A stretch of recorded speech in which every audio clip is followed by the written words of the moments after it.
Clearly, we've seen a significant increase in the number of judicial complaints filed with the Commission. In fiscal year 2020, we received 215 complaints. We've also had 21 investigations, which clearly increases costs, staff time, and resources to process. There's also facing insufficient funding to continue investigations and prosecution of complaints. As you know, not going to mention the case, but we are involved in one case that has exhausted close to 80% of our operating budget. So we're faced with shutting down an investigation, shutting down a prosecution of a case, which becomes very problematic because of statute of limitations concerns and other issues.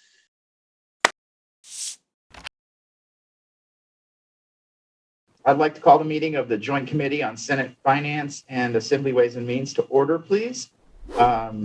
Pretty dense agenda this morning. We have the Judicial Branch budget presentation, and we have the Commission on Judicial Discipline budget presentation. And Director Deyhle, if you are available to begin your presentation, I'd appreciate it. Good morning, Mr. Chairman and Chair Carlton, committee members. For the record, I am Paul Deyhle. I'm the Executive Director and General Counsel of the Commission on Judicial Discipline. I am also the Executive Director of the Standing Committee on Judicial Ethics.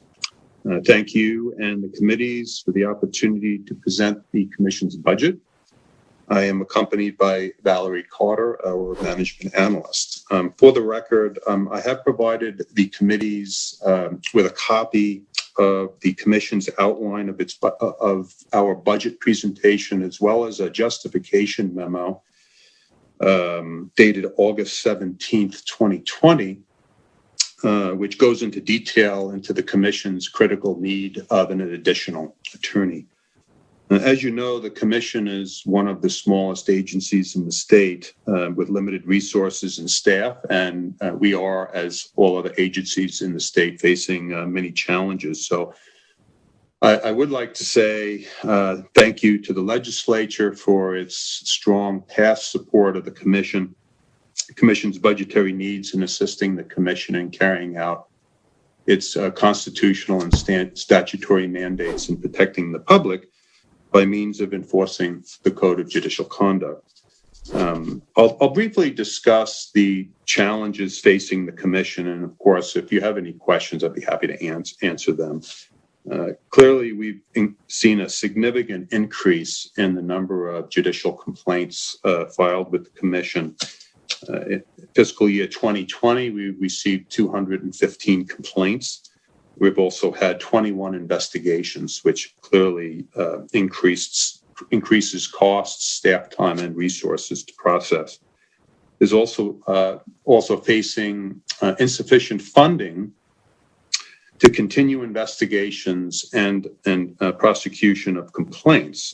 As you know, the Commission has been in a situation over the last 3 fiscal years where we've had to request contingency funds from the BOE and IFC, as well as supplemental appropriation requests. In fact, we may have to submit a supplemental appropriation request in this session. We're not sure yet, but due to the nature of our work, it is very unpredictable, so we may have to do that. And we do lack staff to address this increase in the complaints received by the Commission, as well as to address and defend increases in legal disputes brought against the Commission. So I will go into a little bit more detail on the Commission's request for an additional attorney.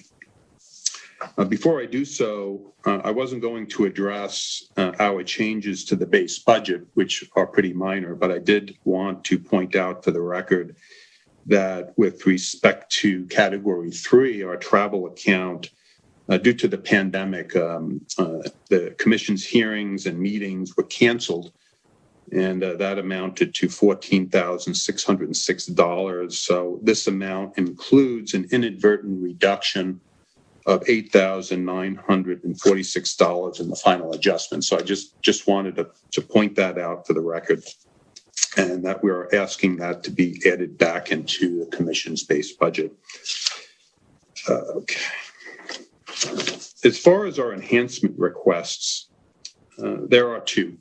One of which is the most critical, and that is for an additional non-classified attorney, which will allow the commission to operate more efficiently and effectively, and at the end of the day, save money, taxpayer money, because as of right now, we have to, by law, contract with prosecuting attorneys. So when a complaint is filed with a formal charges are filed against a judicial officer, we contract with prosecuting officers, and we pay. They're independent of the commission. They're not employees, and we do pay per hour, which, as you know, can be very expensive. We also deal with independent or utilize independent investigators, and they too are not employees, and we have to pay them per hour. So having an additional attorney in the office is multifaceted in what we need, in that they can work with the investigators who are not experts in judicial discipline. They have their own business. They investigate not just for the Judicial Discipline Commission, but they have their own businesses and are independent contractors, as I noted.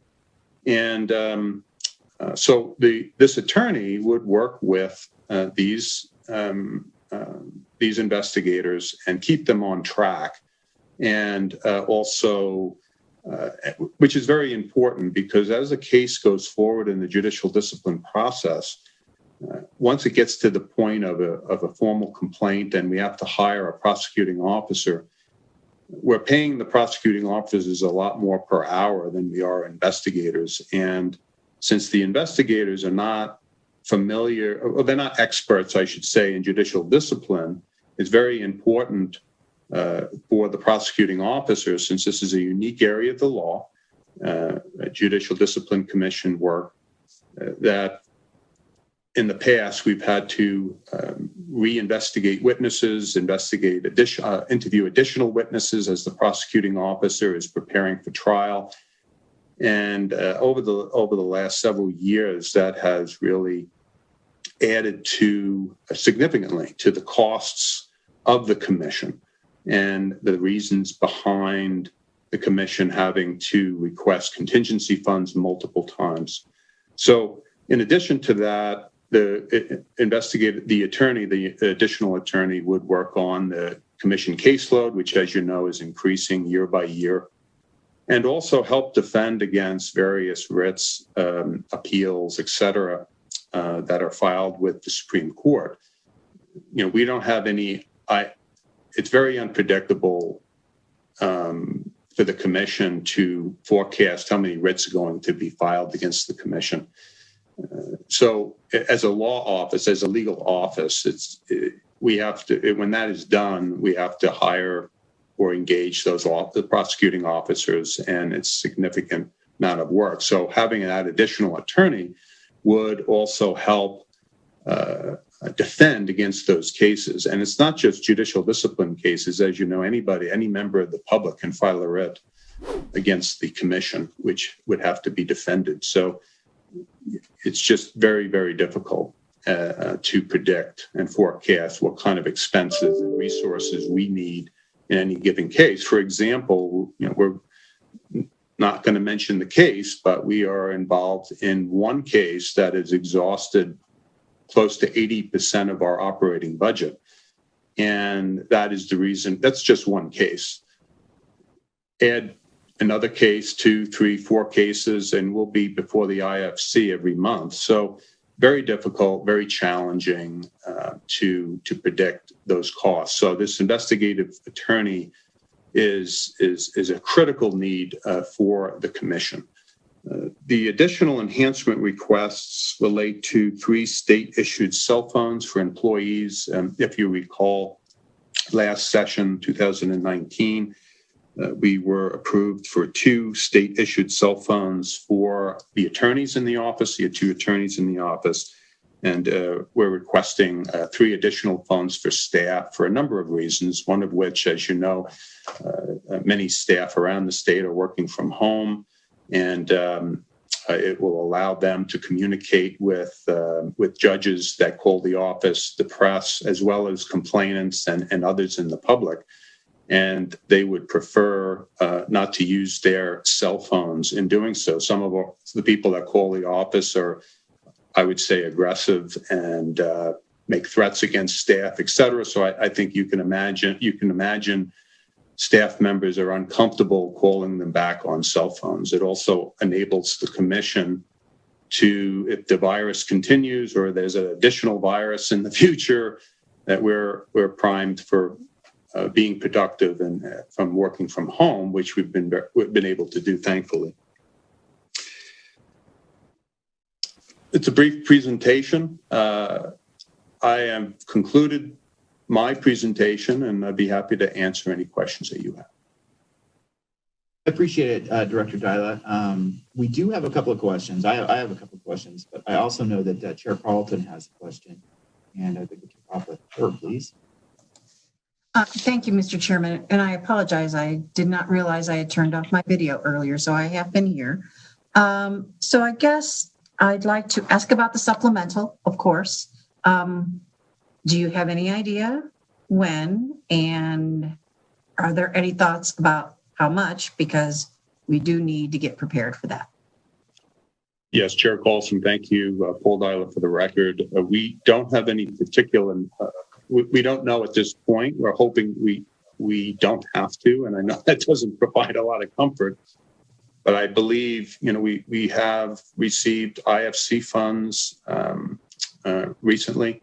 And I think there's a work program that is on the next IFC agenda. So we're hoping that will take us through the end of the fiscal year.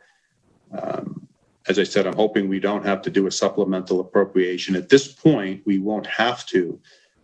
But if another writ is filed with the commission unexpectedly, then that would change the scenario. And as far as amounts, potential amounts, I would say anywhere between $40,000 to $50,000 potentially. It just depends upon what's filed with the commission. Okay. All right. Well, thank you. That's not as many zeros as I was afraid of. So thank you very much. But do let us know so that we can plan. Thank you. Will do. Thank you. Thank you, Chair Carlton. We do have a question from Assemblywoman Tolles as well. Thank you, Mr. Chair, and thanks for that presentation and the work you do, given the restrictions that you face and the challenges you face. You said that you have 215 complaints and 21 were investigated. Just wondering, how do you decide which ones to investigate? What's going to happen to the other 194?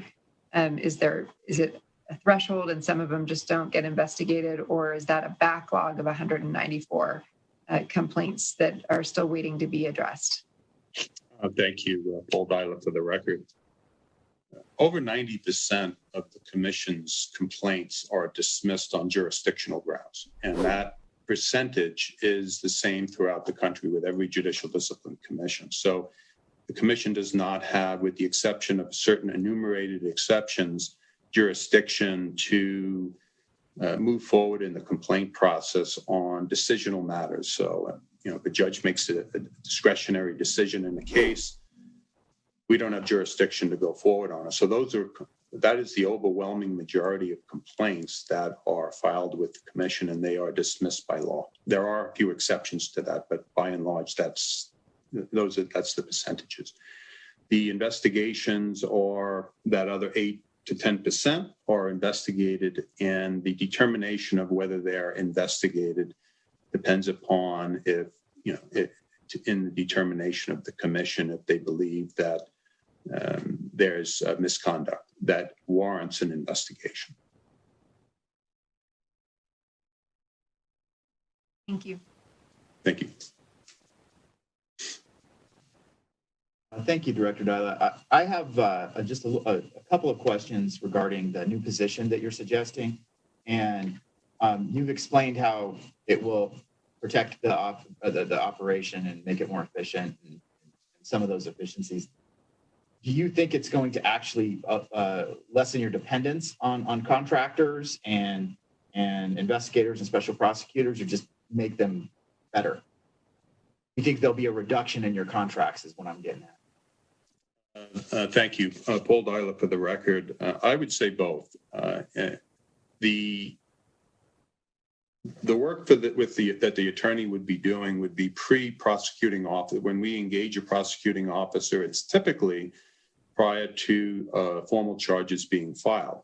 That is the beginning of the public process. Before formal charges are filed, that's the confidential phase. So typically prosecuting officers are not involved in the confidential phase unless a writ is filed with the Supreme Court or there is an interim suspension hearing. So the attorney working with an investigator, assisting the investigator is critical. So when the case gets to the prosecuting officer, there's not additional work to be done. Witnesses to be interviewed or investigations to other things that have to be reinvestigated, et cetera. And I'm not saying that happens all the time, but it is difficult for an investigator who is not a lawyer and is not an expert in judicial discipline to identify various things during the investigation that may rise to the level of judicial misconduct where an attorney would. So that part of it will save a lot of money and time on the back end. As I said, the prosecuting officers get paid more per hour than the investigators. So having a prosecuting officer when he or she gets the case and having to go back and potentially have witnesses re-interviewed or other things going on, it costs a lot more money and, of course, a lot more time. As far as your question,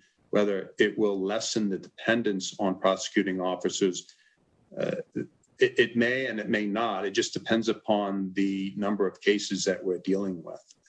Under law, when formal charges are filed, the prosecuting officer files those charges and prosecutes the case. So the time that the prosecuting officers are serving in that function would not be reduced in any case, but certainly the time they utilize and bill for to prepare for the case would be a lot less.